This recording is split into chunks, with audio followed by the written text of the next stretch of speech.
Hello guys, આજે છે અમારા ઘરે. તો હું સવારે સ્કૂલ જાઉં છું તો મમ્મી નાસ્તા માટે અમારા માટે પોપકોર્ન બનાવે છે.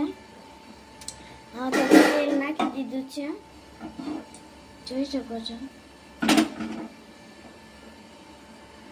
તેલ ગરમ થાય એટલે આપણે હળદર થોડીક 1 ચમચી અને થોડુંક મીઠું નાખી દેવાનું છે.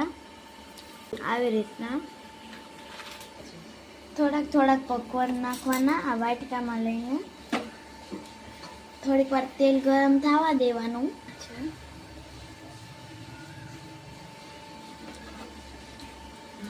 હવે આપણે પોપકોર્નને નાખી દઈશું આવી રીતના. ફટાફટ આપણે આને મિક્સ કરી લઈશું એટલે સરસ થઈ જાય. હવે આપણે ઢાંકણ ઢાંકી દઈશું. ખાલી એમ ઢાંકી દેવાનું, પછી સીટી કાઢી લેવાની.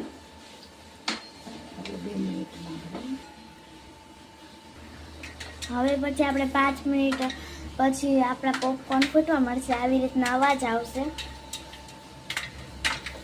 આવી રીતના. એટલે આપણે બધા મકાઈના પોપકોર્ન થઈ ગયા છે. થોડુંક હલાવતું રહેવાનું આવી રીતના. પછી આપણે સીટી કાઢી દીધી છે આવી રીતના, એટલે ગેસ નીકળી જાય. આવી રીતના હલાવવાનું. હવે આપણે જોઈ લઈએ કે થઈ ગયા છે કે નહીં. હા, હવે સારી રીતે થઈ ગયા છે. હવે થોડીક આને હલાવી નાખશું